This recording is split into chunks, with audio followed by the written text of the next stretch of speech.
Eliza Kendrick's trembling fingers clutched the dusty carpetbag as she stepped off the stagecoach into the sweltering heat of Deadwood, South Dakota, knowing that the man she had killed 3 days ago would haunt her dreams forever. The year was 1877, and the Black Hills mining town bustled with prospectors, gamblers, and fortune-seekers who barely glanced at the slender young woman in her worn traveling dress. Eliza was grateful for their indifference. She had learned the hard way that too much attention could be deadly. The bruises on her ribcage still ached beneath her corset, reminders of her late husband Marcus, and the final confrontation that had ended with his body sprawled across their St. Louis boarding house floor. Self-defense, the constable had ruled after seeing the broken furniture and Eliza's battered face. But Marcus had family with money and influence, men who whispered about revenge and justice that had nothing to do with the law.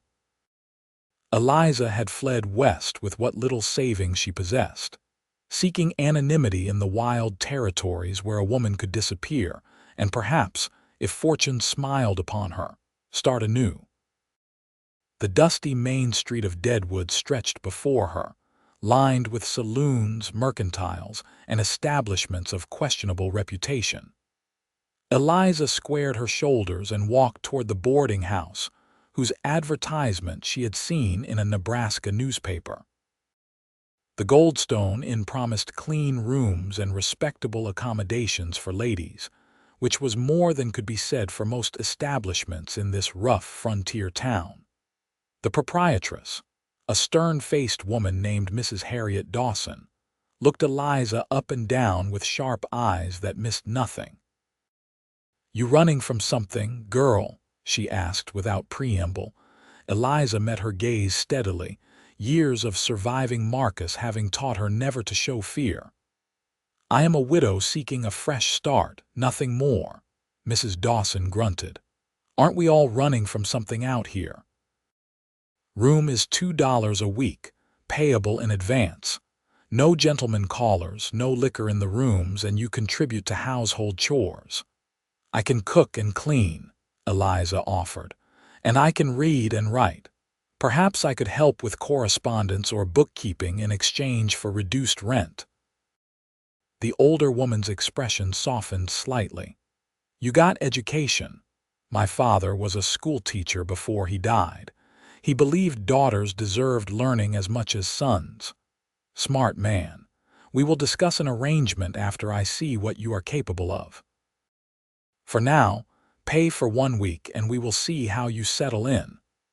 Eliza counted out the precious coins, watching her meager savings dwindle.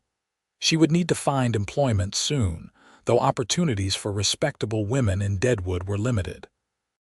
The thought of ending up in one of the saloons made her stomach turn, but she had not escaped Marcus only to starve in the Black Hills.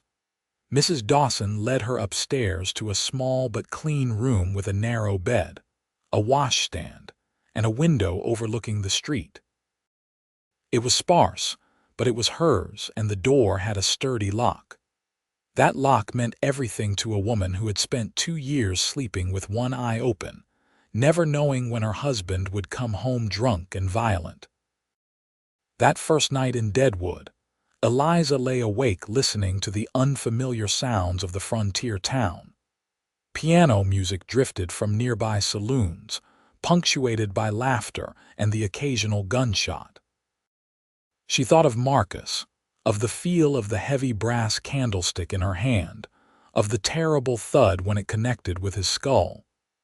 He had been choking her, his face purple with rage over some imagined slight, and she had grabbed the nearest weapon without thinking. When he fell, she had stood frozen, waiting for him to rise and retaliate. But he never moved again. She touched her throat, feeling the ghost of his fingers.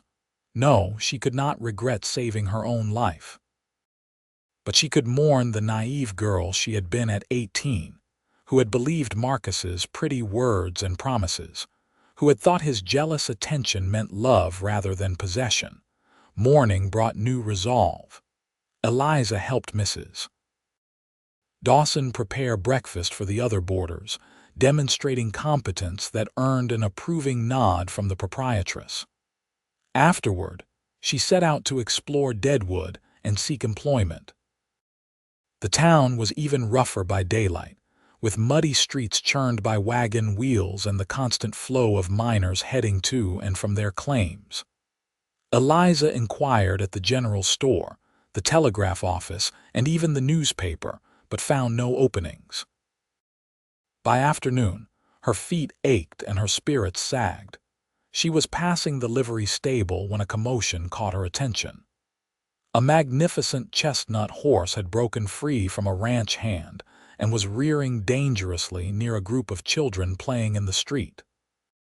Without thinking, Eliza dropped her bag and ran forward, putting herself between the frightened animal and the youngsters. "Move back slowly," she called to the children, keeping her voice calm while watching the horse's wild eyes. Her father had kept horses when she was young, before illness took him, and she remembered his lessons about approaching spooked animals. She began humming softly, a tuneless melody that seemed to catch the horse's attention. The chestnut's ears swiveled toward her. Eliza took a slow step forward, still humming, extending her hand palm down. "Easy now, beautiful one. Nobody means you harm." The horse snorted but lowered its head slightly. Another step brought Eliza within reach of the trailing lead rope. She moved with careful deliberation, never breaking eye contact with the animal until her fingers closed around the rope. "Well, I will be damned." The voice belonged to a tall man who had emerged from the livery stable, his broad shoulders filling the doorway. He was perhaps 30 years old, with sun-weathered skin and eyes the color of storm clouds. Dust covered his worn denim pants and chambray shirt, marking him as a working rancher rather than a town dandy. A scar cut through his left eyebrow, giving him a roguish appearance that might have frightened Eliza in her Marcus days, but now simply registered as interesting. "Your horse?" Eliza asked, maintaining her grip on the lead rope while the chestnut settled. "My responsibility at the moment. Belongs to the ranch where I am foreman. Name's Samuel Brennan, though most folks call me Sam." He tipped his worn Stetson, revealing dark hair that curled slightly at the collar. "You have got a way with horses, Miss Kendrick, Eliza Kendrick." She hesitated only a moment before using her real name. She had committed no crime, regardless of what Marcus's family might claim. "My father bred horses when I was young. I grew up around them." Sam Brennan took the lead rope from her, his calloused fingers brushing hers briefly. The touch sent an unexpected jolt through her, and she pulled back quickly, old instincts screaming warnings about men and their intentions. If Sam noticed her reaction, he gave no sign. "You just likely saved those children from serious harm. The Rocking Bee Ranch is in your debt, Miss Kendrick." "It was nothing. Anyone would have done the same. But they did not. You did." His gray eyes studied her with an intensity that made her want to look away, but she forced herself to hold his gaze. She had promised herself no more cowering, no more making herself small to appease male egos. "You seeking work in Deadwood?" The question surprised her. "I am, though I am finding opportunities scarce for women of limited skills." "Can you cook for a crew of hungry ranch hands?" "I can cook for an army if needed." A smile tugged at Sam's mouth, softening the hard planes of his face. "The Rocking Bee is looking for a cook. Our last one quit after the hands complained about his beans one too many times. The owner, Mr. Thaddeus Morris, is a fair man who runs a respectable operation. We have got a separate cabin for the cook, decent wages, and you would not have to deal with the nonsense of town." Eliza's heart began to race. A job, a cabin, distance from Deadwood where Marcus's family would be searching for a widow named Kendrick if they tracked her this far. It seemed too good to be true, which made her suspicious. "Why would you offer this to a stranger?" Sam's expression turned serious. "Because anyone brave enough to face down a spooked horse to protect children is someone I want around. And because I have got a sister back in Kansas who struggled to find decent work after her husband died. I know how hard it is for women alone in this world." The mention of a widowed sister eased some of Eliza's wariness. "Where is the rocking bee?" "About 8 miles northwest of town, up in the hills. Good grazing land, spring water, and honest work. I can take you out tomorrow to meet Mr. Morris if you are interested. No obligation, just a chance to see the place and talk terms."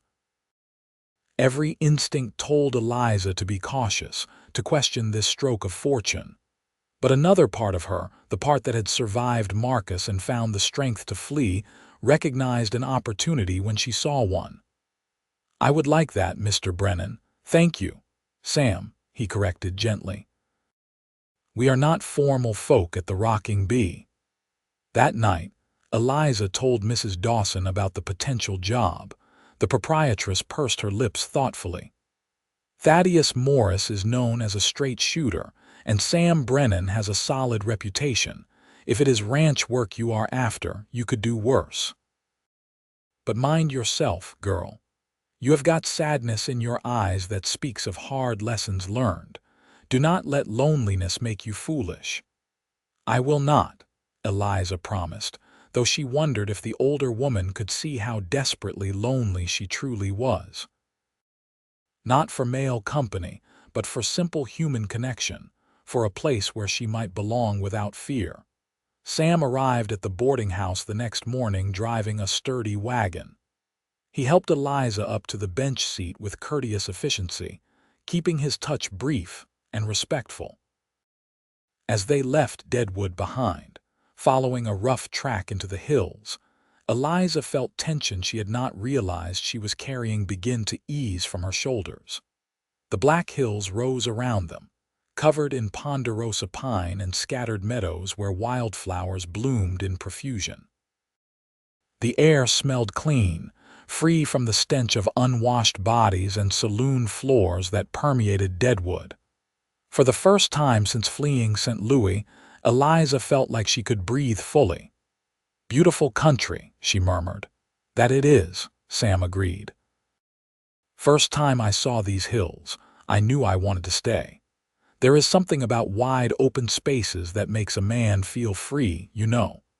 Eliza knew, though she had only just discovered it herself. "How long have you been in Dakota territory?" "Going on 6 years now. Came up from Texas after the war, looking for work that did not involve cattle drives. Mr. Morris hired me as a hand, and I worked my way up to foreman. He is getting on in years now, trusts me to run most of the day-to-day operations. No family of your own?" The question slipped out before Eliza could stop it, and she immediately regretted the presumption. "Forgive me, that was too personal." Sam did not seem offended. "No family yet. Came close once, but she decided ranch life was not for her, married a banker in Cheyenne instead." He shrugged, though Eliza detected old pain beneath the casual gesture. "Probably for the best. A man needs a wife who loves the land as much as he does, or nobody ends up happy." They rode in comfortable silence for a while, the wagon creaking over the uneven trail. Eliza studied Sam from the corner of her eye, noting the capable way he handled the team, the alertness with which he scanned their surroundings. He wore a pistol on his hip, but did not have the swagger of men who used weapons to intimidate. Everything about him suggested competence and quiet strength. "Why did you really offer me this job?" she asked suddenly. "The truth, please." Sam considered her question seriously before answering. "The truth is we need a cook and you need work, but also I saw something in your eyes yesterday." "Recognition, maybe. I have seen that look before in my sister's eyes after her husband died, like you have been through a storm and are still finding your footing." "Your sister," Is she well now? She is. Remarried a good man, has 3 children, and runs a boarding house in Abilene. But those first years were hard. She needed people to give her chances, trust her when she had nothing but determination to offer. I figure helping someone else's sister might balance the scales a bit. Eliza's throat tightened with unexpected emotion. Kindness had been so rare in her life these past years that she hardly knew how to receive it.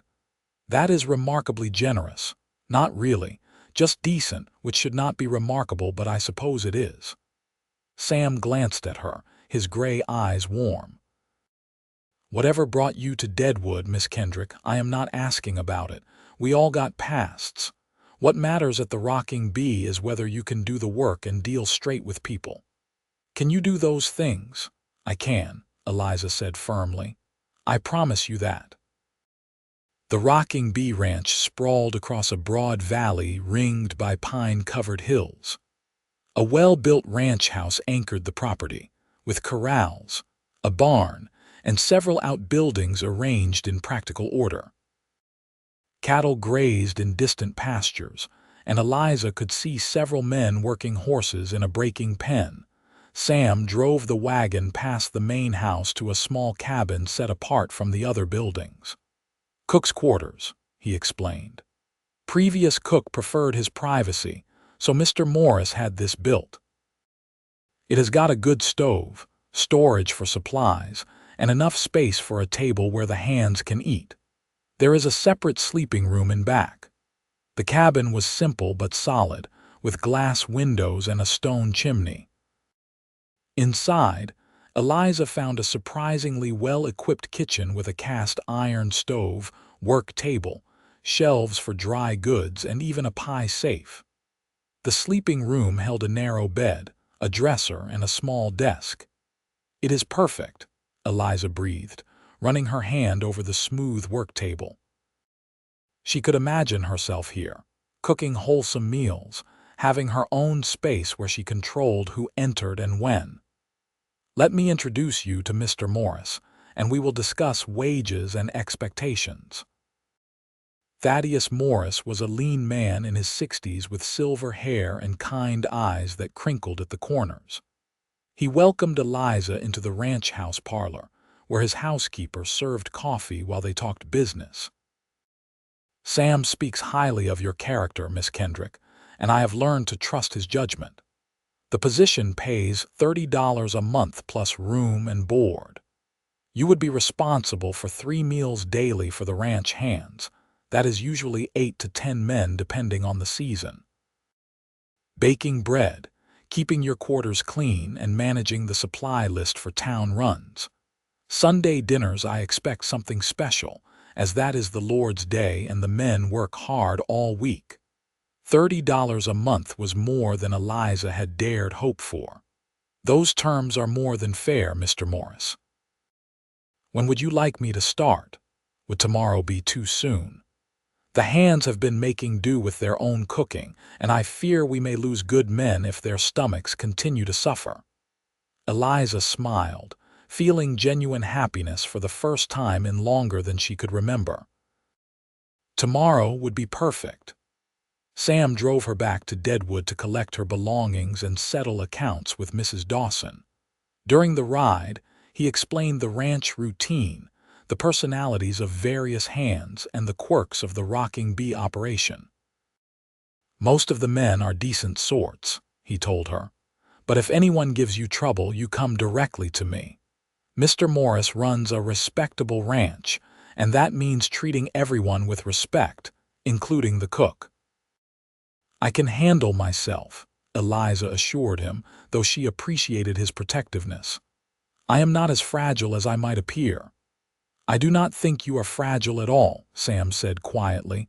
"Brave, more like. Starting over takes courage." Their eyes met, and Eliza felt that strange flutter again, the one that both excited and frightened her. She looked away first, reminding herself that she was not ready for any kind of entanglement with a man, no matter how kind his eyes or gentle his manner. "Mrs. Dawson helped Eliza pack her few belongings, clucking approval over the job offer. "You have landed in a good situation, girl. Make the most of it." "I intend to," Eliza promised. The next morning, Sam arrived with the wagon to transport Eliza and her carpetbag to the rocking bee. As Deadwood disappeared behind them, she felt as if she was shedding an old skin, leaving behind not just the rough mining town but also the frightened widow who had arrived there. By the time they reached the ranch, she had transformed into Eliza the cook, a woman with purpose and a place to belong. The ranch hands gathered curiously when Sam helped her down from the wagon. They were a rough-looking bunch, weathered by sun and hard work, but their expressions held more hope than hostility. "Men, this is Miss Kendrick, our new cook. I expect you to treat her with respect and stay out of her way while she is working. Meal times will be breakfast at dawn, dinner at noon, and supper at dusk. Miss Kendrick will ring the bell when food is ready." Sam's tone made it clear he would tolerate no nonsense. Eliza nodded to the assembled men. "I look forward to cooking for you all. If you have special dietary needs or requests, please let me know and I will do my best to accommodate." An older ranch hand with a grizzled beard stepped forward. "Can you make biscuits that do not double as ammunition, miss?" Laughter rippled through the group, and Eliza smiled. "I can indeed. My biscuits are light, fluffy, and entirely unsuitable for weaponry." That earned approving chuckles. The men dispersed to their work, leaving Eliza alone with Sam outside the cook's cabin. "I will have a couple of the hands bring over supplies from the storehouse. Make a list of anything else you need, and we will include it on the next town run." He paused, seeming to search for words. "If you need anything at all, my cabin is the one nearest the barn. Do not hesitate to fetch me day or night. Thank you, Sam, for everything." He touched the brim of his hat and walked away, leaving Eliza to survey her new domain. She rolled up her sleeves and got to work, first building a fire in the stove, then taking inventory of available supplies. The storehouse proved well stocked with flour, cornmeal, beans, salt pork, dried fruit, and other staples. The root cellar held potatoes, onions, and carrots. It was enough to work with.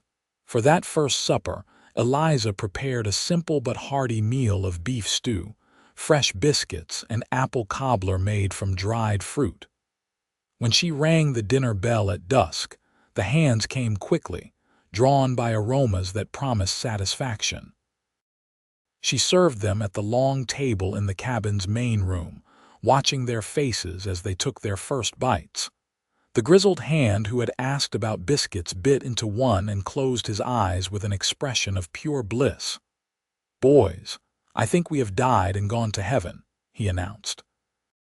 The others agreed enthusiastically, and Eliza felt warmth spread through her chest. This was success on her own terms, using skills her mother had taught her to create something of value. No one here cared about her past or judged her for being a widow. They only cared that she could cook, and she could cook very well indeed. Sam was the last to arrive, having been checking on a mare ready to foal. He washed up at the pump outside before entering, his hair damp and curling more noticeably. When Eliza handed him a full plate, their fingers brushed again, and this time she did not pull away quite so quickly.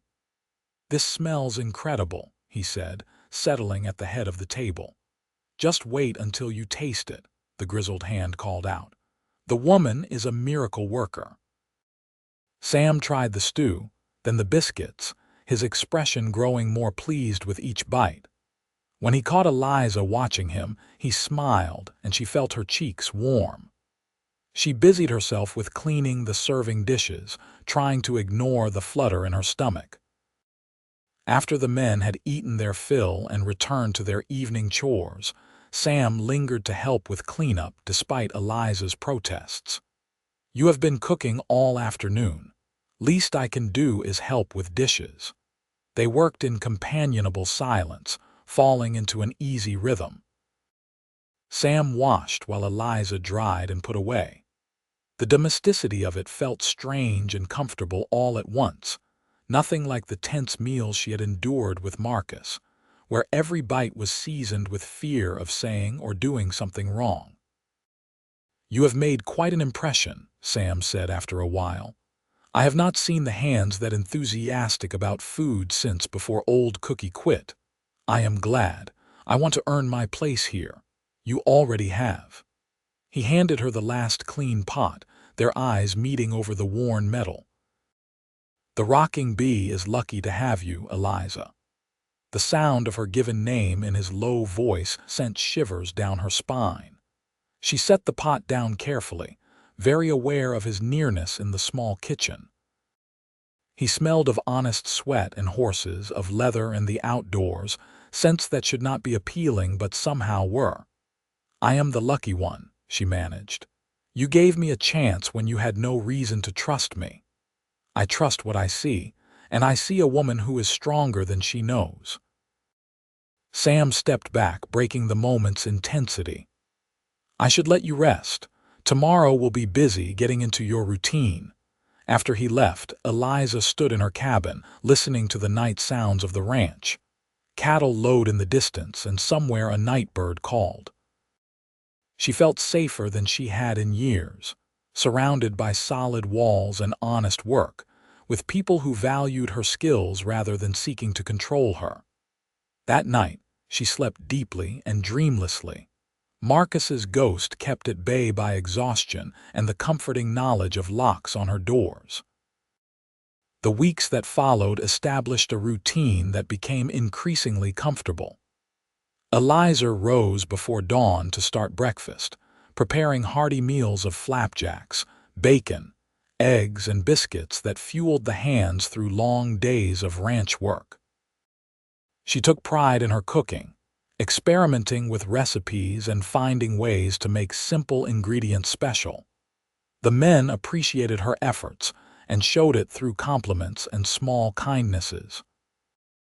They repaired a loose board on her porch without being asked, brought her fresh milk from the dairy cows, and treated her with a respect that gradually eased her wariness. Sam checked on her daily, always finding some ranch-related reason for his visits, but lingering to talk about inconsequential things. He told her about the horses they were breaking, the new calves being born, his plans for improving the property. She found herself sharing stories from her childhood, carefully edited to exclude any mention of Marcus or her years in St. Louis. One afternoon, about a month after her arrival, Sam found Eliza behind the cabin planting a small garden. "What are you growing?" he asked, crouching beside her to examine the neat rows. "Herbs for cooking and some vegetables. The soil is good here and it seems wasteful not to use it." She brushed dirt from her hands, leaving smudges across her apron. "I hope Mr. Morris does not mind." "He will not mind at all. Fresh vegetables will be a treat." Sam picked up the extra spade and began helping her dig, working the soil with practiced efficiency. "You know, you keep surprising me." "How so?" "Most people would be content to do only what is required. But you are always finding ways to improve things, to make the rocking bee a little better than you found it." Eliza sat back on her heels, studying him. "This is the first place I have felt at home in a long time. I want to contribute to it." "What happened to you, Eliza?" The question was gentle, but it still made her tense. "You do not have to tell me," Sam added quickly, "but I want you to know I am willing to listen if you ever want to talk." She looked at her dirt-stained hands, considering how much to reveal. Sam had been nothing but kind to her, and she found herself wanting to trust him with at least part of her truth. "I was married to a cruel man," she said quietly. "He hurt me, regularly and severely. When I finally fought back and escaped, his family wanted revenge. So I came west to start over, hoping distance would keep me safe." Sam's jaw tightened and she saw anger flash in his gray eyes. Not at her, she realized, but for her. "Did you kill him?" The direct question startled her, but she appreciated his bluntness. "I did, in self-defense. He was choking me and I hit him with the only thing I could reach." The constable ruled it justified, but his family did not care about justice. "Good," Sam said fiercely. "I am glad you fought back, glad you got away. And if his family comes looking, they will have to go through me and every man on this ranch to get to you." Tears stung Eliza's eyes. She had not realized how badly she needed someone to tell her that fighting for her life was not a sin, that she deserved protection and support. "Thank you," she whispered. Sam reached out slowly, giving her time to pull away, and gently squeezed her hand. "You are safe here, Eliza. I give you my word." She believed him. More than that, she realized she was starting to care for him, to look forward to his visits and feel disappointed when ranch business kept him away.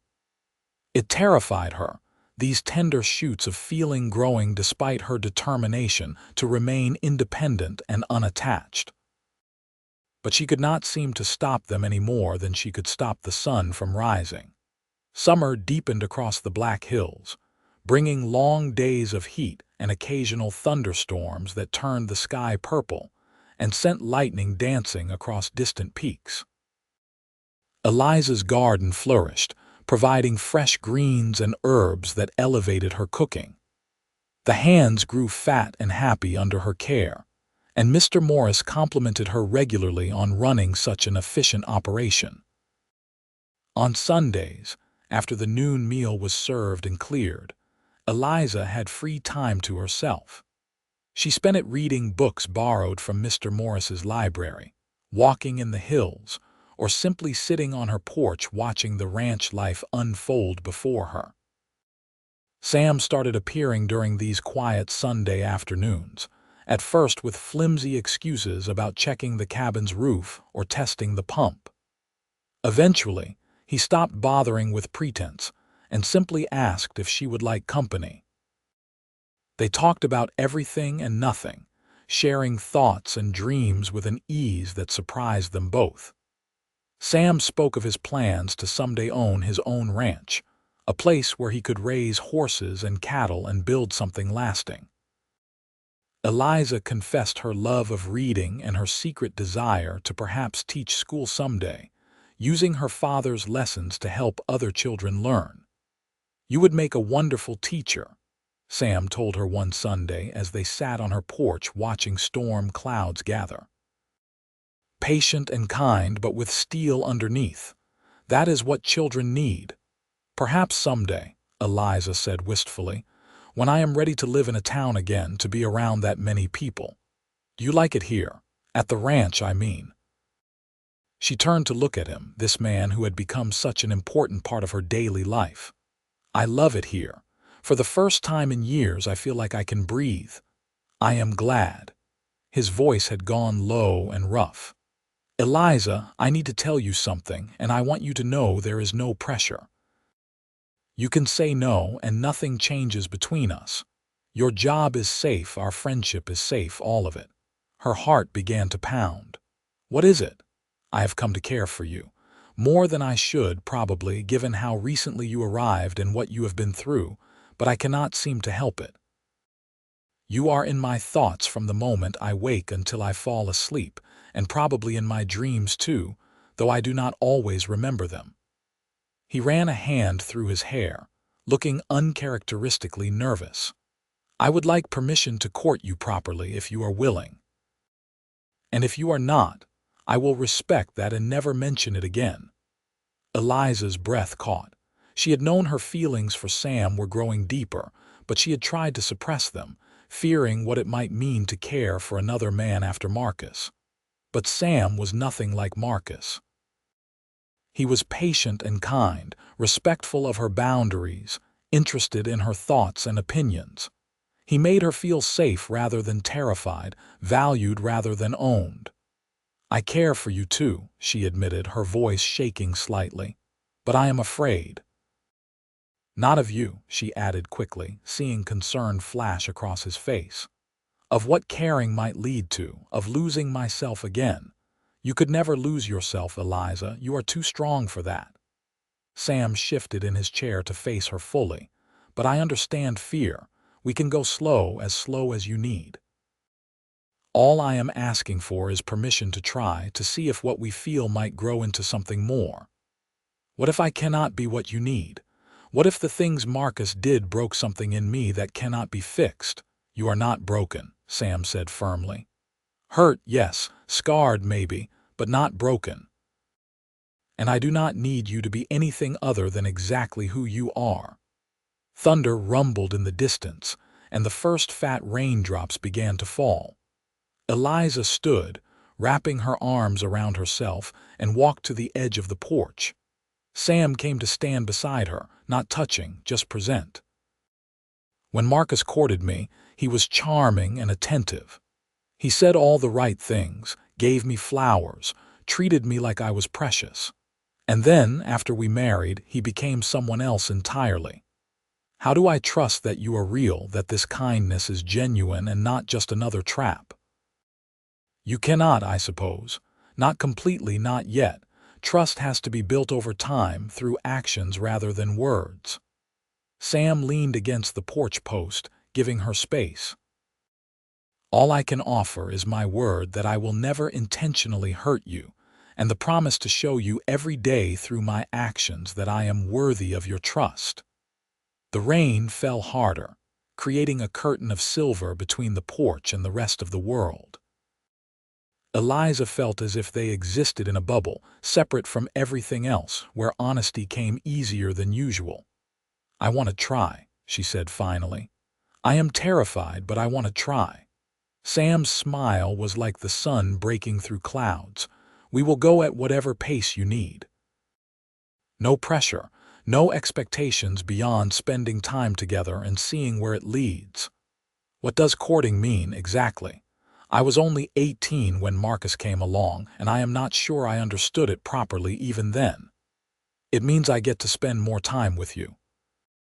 Take you riding, maybe, or on picnics. We talk and get to know each other better. Eventually, if things go well, we might hold hands or I might kiss you, but only when you are ready, only when you want it to. The thought of kissing Sam made Eliza's stomach flutter with nerves and something warmer. She nodded slowly. I would like that. The talking and spending time together, I mean. The rest we can figure out as we go. That sounds perfect. They stood on the porch watching the storm until the rain slowed to a drizzle. When Sam finally left to check on the horses, Eliza returned to her cabin with a lightness in her chest that felt like hope. True to his word, Sam courted her with patience and consideration. He brought her wildflowers from the meadows, took her riding on gentle trails through the hills, and spent evenings sitting on her porch talking about their days.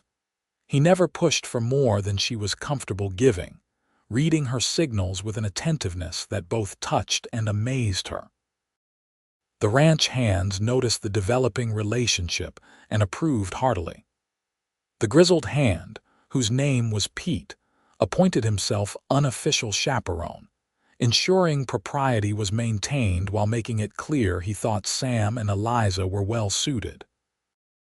You are good for him, Pete told Eliza one morning while she kneaded bread dough. Sam has been alone too long, and you have got the kind of strength that matches his. Plus, your cooking might actually keep him around the ranch instead of working himself into an early grave. Eliza laughed, her hands rhythmically working the dough. I do not think Sam needs me to keep him grounded. He seems perfectly capable on his own. Every man needs someone, miss, even the strong ones.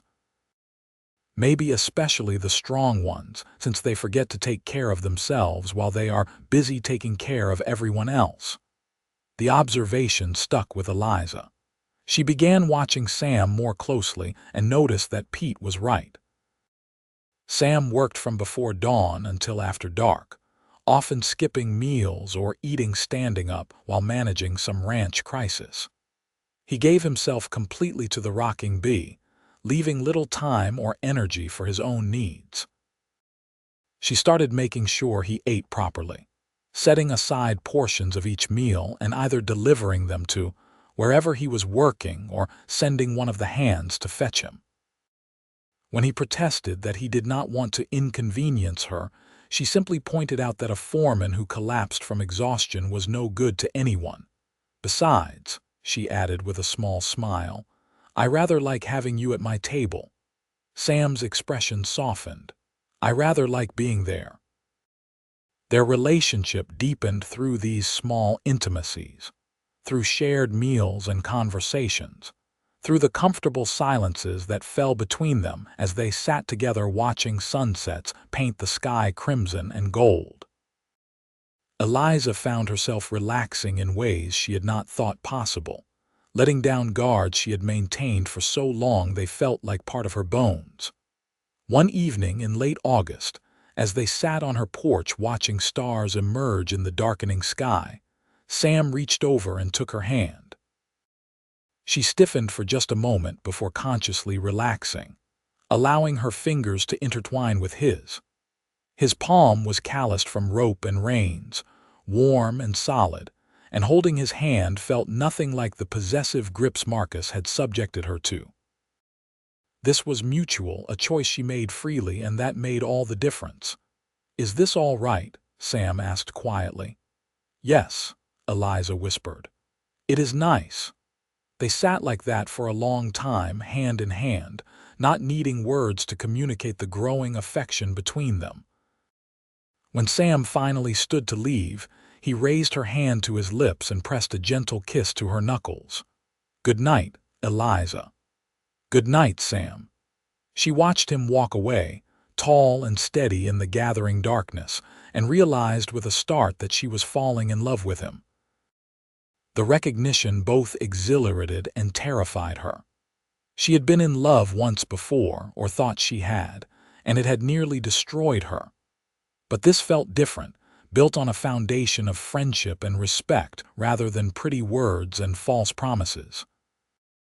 Autumn arrived, painting the aspens gold and sending cool breezes down from the high country. The ranch prepared for winter, with cattle being moved to lower pastures and supplies laid in for the cold months ahead. Eliza helped with preserving vegetables from her garden, filling the root cellar with jars of pickles, tomatoes, and fruit preserves. Sam grew busier with the seasonal work, but he still made time for their evenings together. On a particularly cold night in September, he arrived at her cabin carrying something wrapped in oilcloth. What is this? Eliza asked, accepting the mysterious package. Open it and see. She unwrapped the cloth to reveal a beautifully carved wooden box. The lid featured an intricate design of wildflowers, each petal rendered with loving detail. Inside, the box was lined with soft fabric and contained several small compartments. Sam, this is beautiful. Where did it come from? I made it. He looked almost shy. For your recipes. You are always shuffling through scraps of paper, and I thought you might like something to keep them organized. Eliza ran her fingers over the carved flowers, touched beyond words by the thoughtfulness of the gift and the skill evident in its creation. You made this. When? Evenings after work. I like working with wood when I have time. It settles my mind. He watched her anxiously. Do you like it? I love it. This is the most thoughtful gift anyone has ever given me. She set the box down carefully and, without thinking too hard about it, rose on her toes and pressed a soft kiss to his cheek. Thank you, Sam. He froze for a moment, then carefully brought his hands up to rest lightly on her waist. Eliza, he breathed, his voice rough with emotion. She looked up at him, this good man who had given her safety and friendship, who had courted her with patience and shown her that not all men were like Marcus. You can kiss me if you would like. I think I am ready. Are you sure? There is no rush, I am sure. Sam cupped her face gently, his thumbs brushing her cheeks, giving her every opportunity to change her mind. When she did not pull away, he lowered his head slowly and pressed his lips to hers. The kiss was nothing like the demanding, punishing kisses Marcus had forced on her. This was soft and questioning, respectful even in passion. Eliza felt warmth bloom in her chest and spread through her body, chasing away old fears and replacing them with something new and precious. When they parted, Sam rested his forehead against hers. "I love you, Eliza Kendrick. I know it might be too soon to say it, but I cannot keep it inside anymore. I love your strength and your kindness, your quick mind and gentle heart. I love watching you in the kitchen, seeing you smile at sunset, listening to your thoughts on everything from philosophy to the best way to season stew. I love you, and I want to build a future with you if you will have me." Tears spilled down Eliza's cheeks, but for once they were happy tears. "I love you too. I did not think I could feel this way again, did not think I deserved to feel this way. But you have shown me that love does not have to hurt, that it can be patient and kind and true." They held each other as the fire crackled in the stove and the wind whispered outside. Two people who had found in each other the promise of healing and hope. Over the following weeks, Sam and Eliza became openly affectionate, much to the delight of the ranch hands who had been rooting for them all along.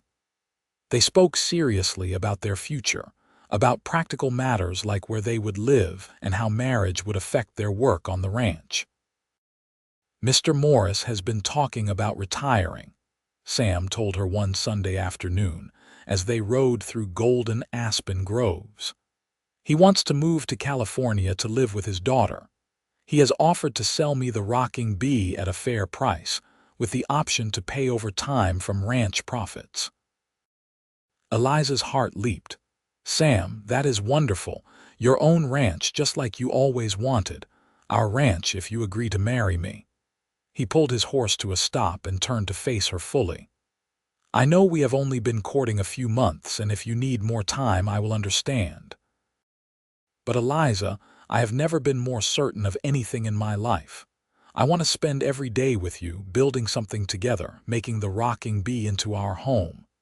She guided her horse closer to his, close enough to reach out and take his hand. "I want that too.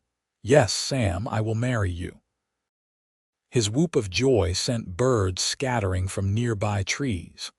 He dismounted quickly and helped her down, then swept her into his arms and spun her around, both of them laughing like children. When he set her down, he kissed her thoroughly, and Eliza felt the last shadows of her past recede in the light of this brilliant present. They planned a simple wedding for early November, wanting to be married before winter set in fully.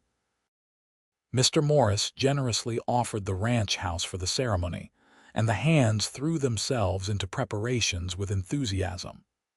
Pete appointed himself coordinator, organizing everything from decorations to a cake baked by a woman in Deadwood famous for her confections. Eliza wrote to Mrs. Dawson, inviting her to attend, and the boarding house proprietress accepted gladly, pleased to see the frightened young woman who had arrived in Deadwood transformed into a confident bride. The morning of the wedding dawned clear and cold, with frost glittering on the grass and the sky a brilliant blue. Eliza dressed in a simple but elegant gown of cream wool, sewn by her own hands during evening hours when Sam was busy with ranch work. Mrs. Dawson helped arrange her hair, weaving in sprigs of dried wildflowers from Sam's summer bouquets. "You look beautiful, child," the older woman said, her eyes suspiciously bright. "And happy. That is what matters most." "I am happy," Eliza confirmed, studying her reflection in the small mirror. The woman looking back at her bore little resemblance to the haunted widow who had fled St. Louis.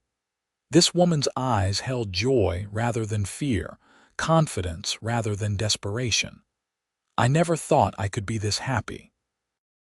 The ceremony took place in Mr. Morris's parlor, with the ranch hands crowded in as witnesses and a circuit preacher officiating. Sam wore his best suit, his dark hair neatly combed and his eyes shining as Eliza walked toward him. When the preacher asked if she took this man to be her lawfully wedded husband, Eliza's voice rang out clear and certain. "I do." Sam's voice was equally firm when he made his vows, his hand steady as he slipped a simple gold band onto her finger. The ring had belonged to his mother, he had told her, and she had worn it faithfully through 50 years of marriage to Sam's father. Eliza was honored to wear it now, this symbol of enduring love. "I now pronounce you man and wife. You may kiss your bride." Sam gathered Eliza into his arms and kissed her gently, aware of their audience but unable to completely hide his passion. The hands cheered and stamped their feet, and even crusty, old Pete wiped away a tear. The celebration that followed included a feast prepared by several women from Deadwood who had been hired for the occasion, since everyone agreed the bride should not cook at her own wedding. There was roast beef and potatoes, fresh bread, autumn vegetables, and the magnificent cake Pete had promised. Someone produced a fiddle, and soon the parlor furniture was pushed back to make room for dancing. Sam proved to be a surprisingly good dancer, guiding Eliza through reels and waltzes with easy confidence. "I did not know you could dance," she said, breathless and smiling. "My mother insisted all her children learn.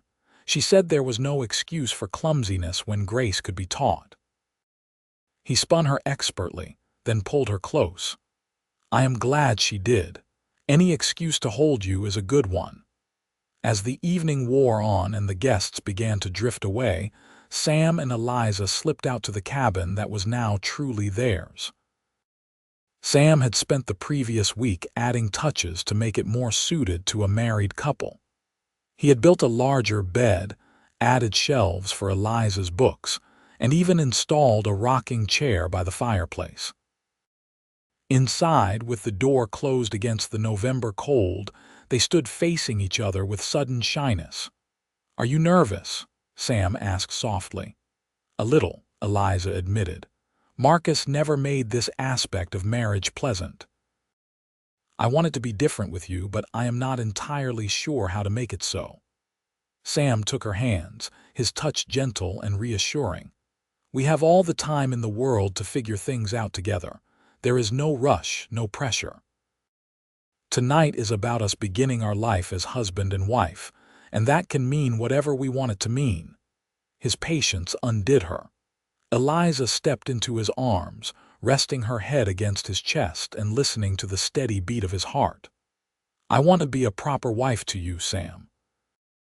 I want to share everything with you, including this. I just need you to be patient while I learn to trust fully. I will be patient for as long as you need." He kissed the top of her head, his arms secure around her. "I love you, Eliza Brennan. Nothing about tonight or any night will change that."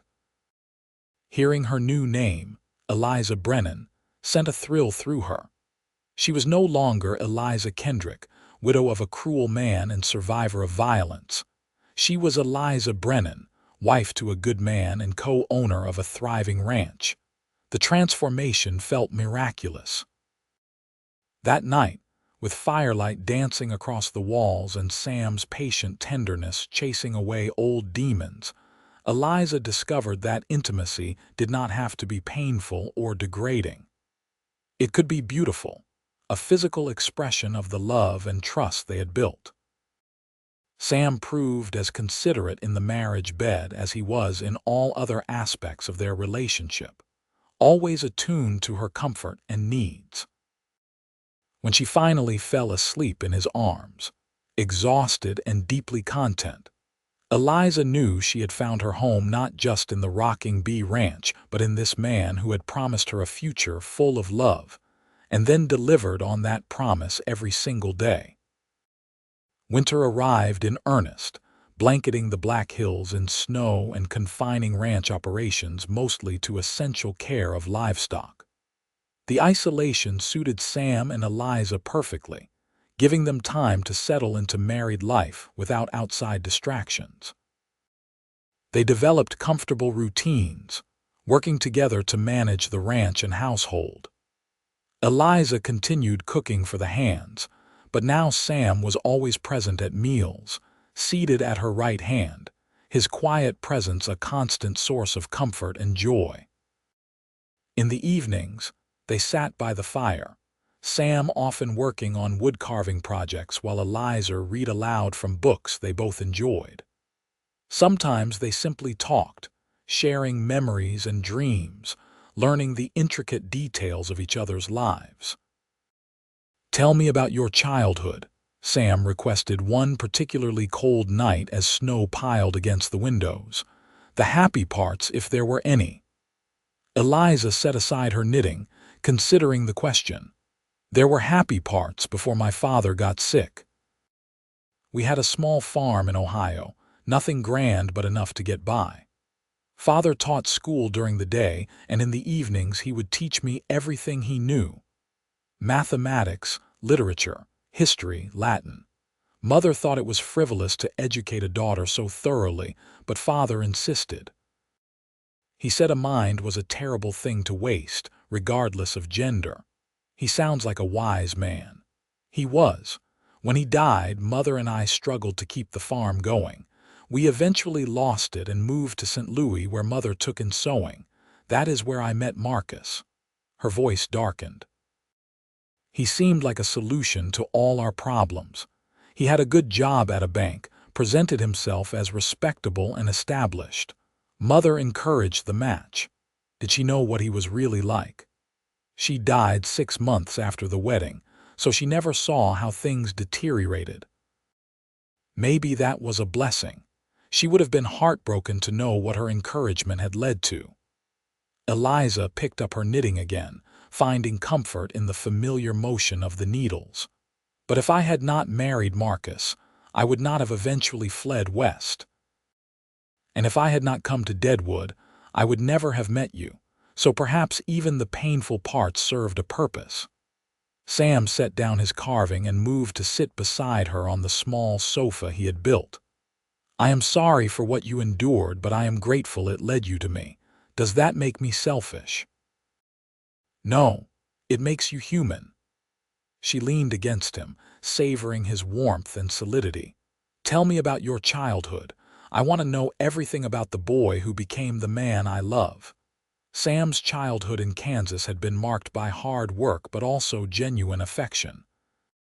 His parents had run a small horse breeding operation, teaching their children the value of honest labor and treating animals with respect. The war had disrupted everything, taking Sam's father and oldest brother.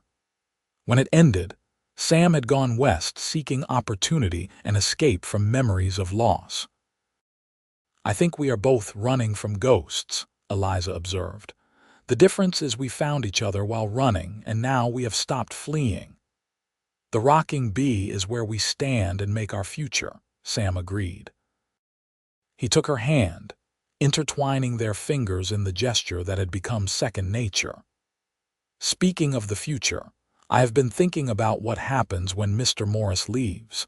We will need to hire more help, maybe another hand or two to replace him. And I would like to expand the horse breeding operation. We have good grazing land that is not being fully utilized." They talked long into the night about their plans, the conversation flowing easily from practical concerns to wild dreams. By the time they finally went to bed, they had sketched out a vision for the rocking BTK's future that excited them both. Spring arrived late that year, with snow lingering in shaded valleys well into April. But when it finally came, it transformed the ranch into a paradise of wildflowers and new growth. Calves were born in abundance, and the horses Sam had been breeding produced several promising foals. Eliza's garden expanded, with Sam building additional beds and a small greenhouse where she could start seedlings early. She took joy in coaxing life from the soil, in watching tiny seeds transform into plants that would feed the people she cared about. One morning in May, Eliza woke feeling queasy and disoriented. The sensation persisted through breakfast preparation, and she found herself unable to face the bacon she was frying for the hands. Sam noticed immediately. "Are you feeling all right? You look pale. Just a little nauseous." "It will pass." But it did not pass. For the next week, Eliza fought morning sickness that left her exhausted and weak. It took Mrs. Dawson, visiting from Deadwood, to point out the obvious. "Girl, when was your last monthly course?" Eliza paused in her kneading, thinking back. With a start, she realized it had been over 2 months. "Oh," she breathed, her hands going still in the dough. "Oh my. You are with child, or I miss my guess. About 2 months along, I would say."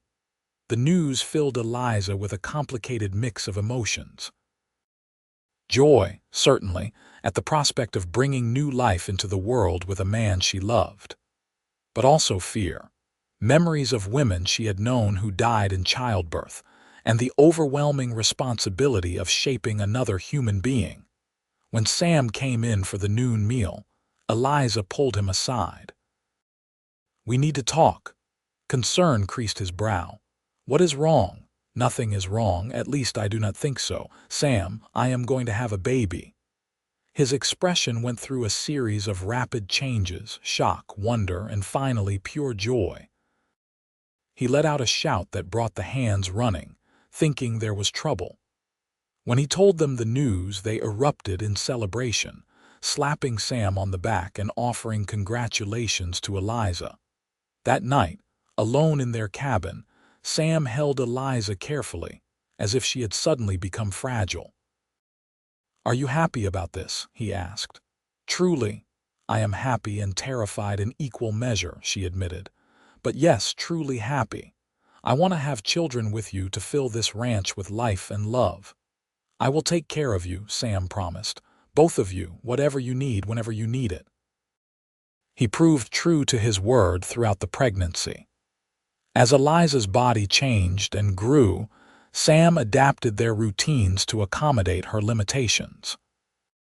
He hired a woman from Deadwood to help with the heavier cooking tasks, insisted Eliza rest more, and treated her with a tenderness that sometimes made her want to laugh and cry simultaneously. The pregnancy progressed normally, with Eliza blooming despite the discomfort. She craved strange combinations of food that amused the ranch hands and sent Sam on quests to town for specific items.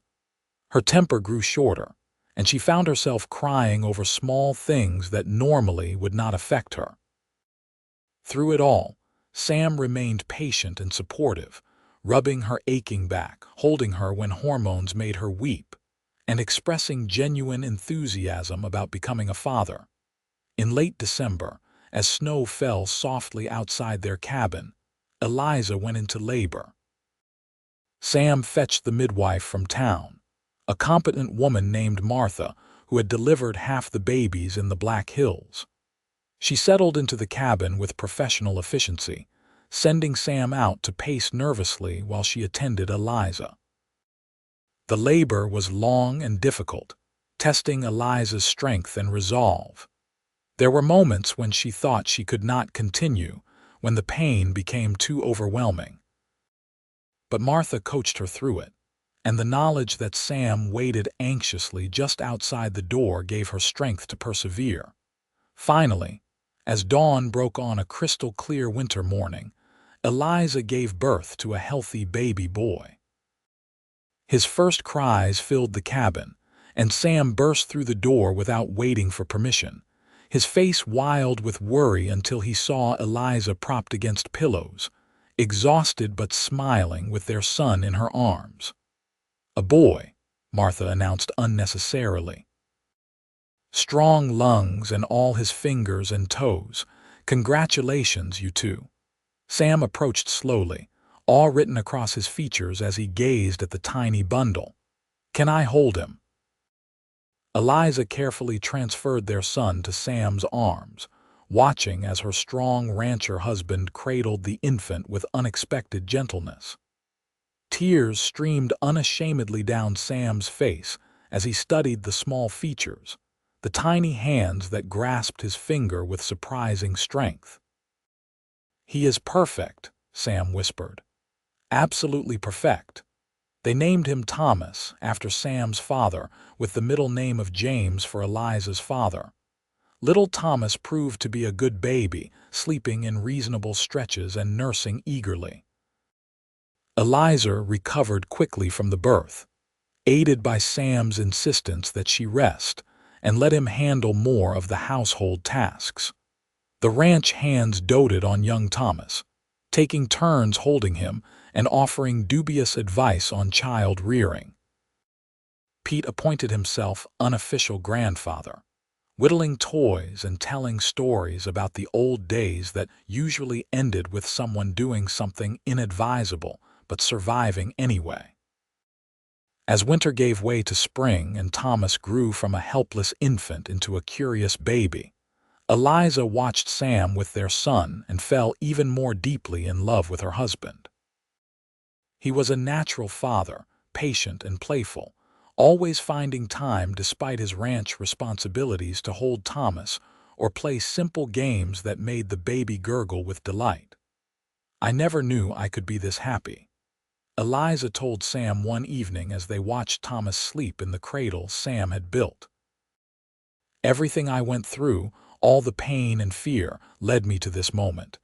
To you and Thomas and this life we have built together." "The past is past," Sam said, pulling her close. "What matters is the future we are creating one day at a time." The years that followed were full and rich, marked by hard work, deep love, and the simple joys of family life. The rocking bee prospered under Sam's management, with the horse breeding program becoming particularly successful. They hired additional hands as the operation grew, always seeking men of good character who would treat the land and animals with respect. When Thomas was 2 years old, Eliza became pregnant again. This time, the process felt less frightening, though no less miraculous.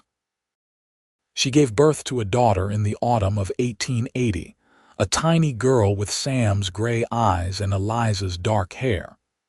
They named her Sarah, and she proved to have a temperament as sweet as her brother's was adventurous. Watching her children play in the meadow while Sam worked horses in the nearby corral, Eliza sometimes had to pinch herself to believe this life was real. She had traveled from the depths of despair to the heights of contentment, from a woman trapped in violence to one who knew herself valued and loved. On their 5th wedding anniversary, Sam surprised her with an addition to the cabin, a separate room where she could have her own space for reading, sewing, or simply being quiet when the children became too rambunctious. The gesture touched her deeply, this recognition that she was not just a wife and mother, but also an individual with her own needs and interests. "How did I get so lucky as to find you?" she asked, running her hands over the smooth walls of her new sanctuary. "I am the lucky one," Sam countered.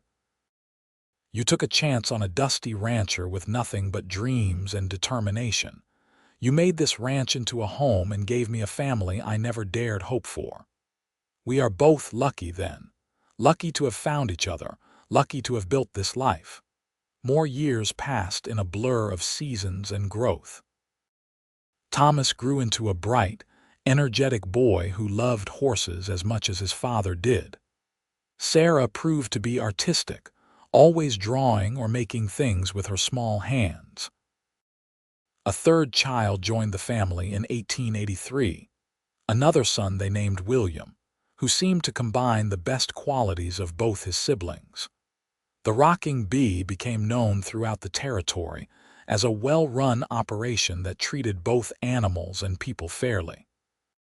Sam was offered positions with larger ranches, opportunities to make more money or have greater prestige, but he always turned them down.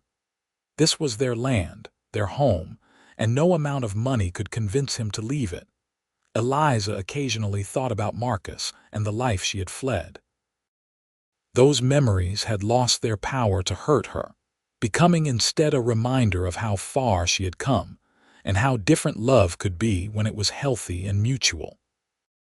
Sometimes she wondered if Marcus's family had ever tracked her to Deadwood, but if they had, they must have decided a woman surrounded by loyal ranch hands and married to the formidable Sam Brennan was not worth pursuing. She wrote occasionally to Mrs. Dawson, who had become a friend and confidante.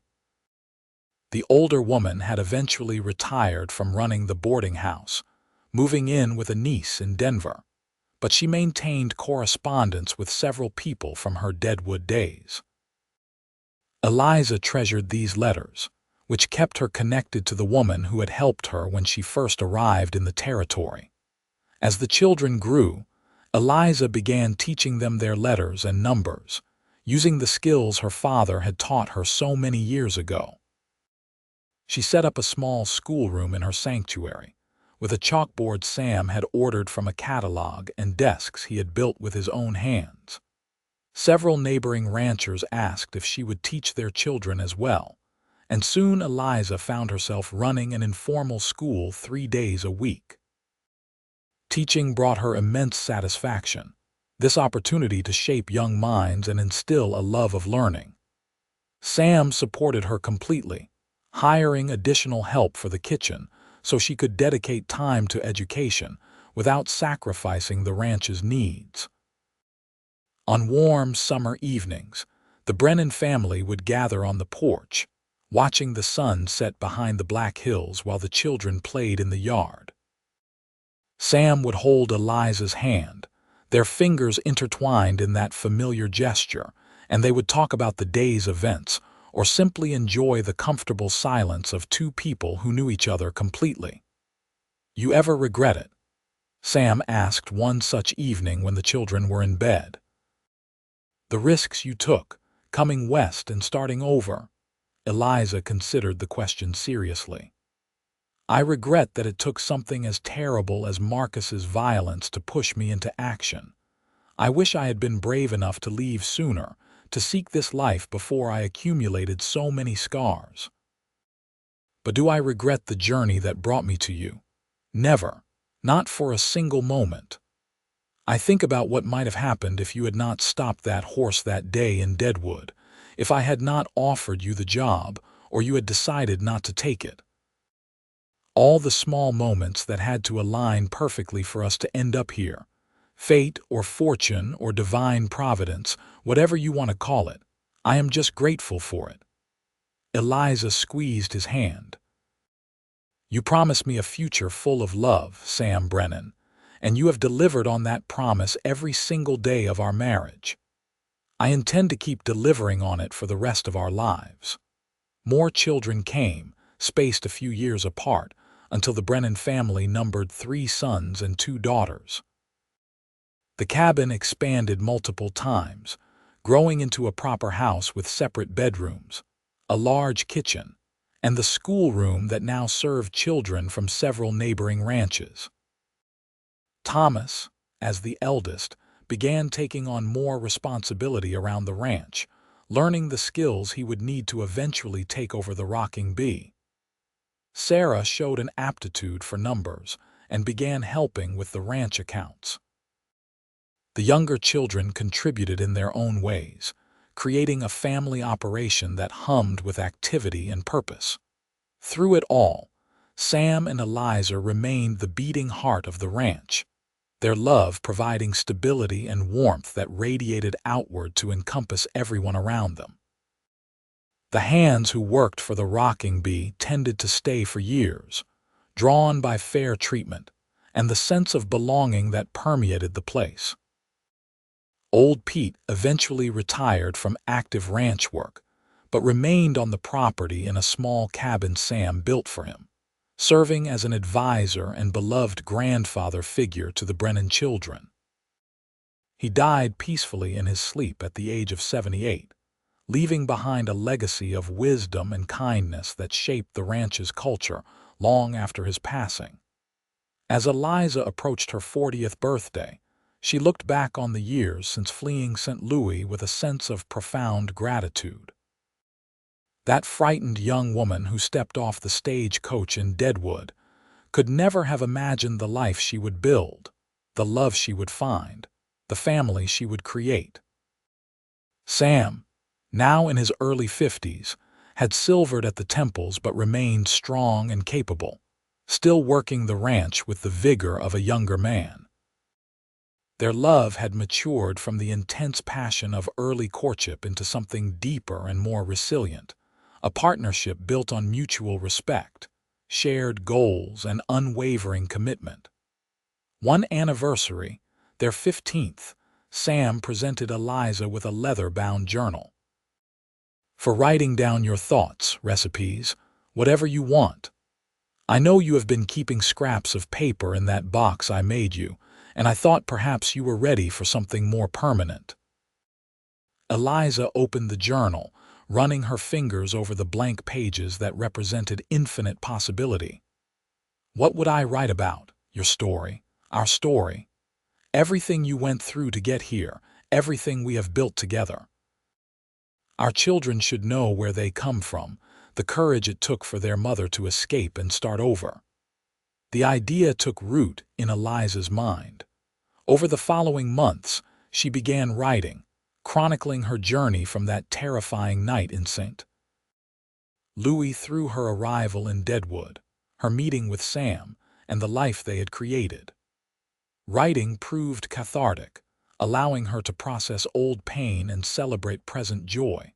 She shared some of what she wrote with Sam, reading aloud passages while he carved wood by the fire. Hearing her own words, she realized how much she had grown, how the frightened girl had become a confident woman, how love had healed wounds she thought would never close. The children grew and began their own journeys.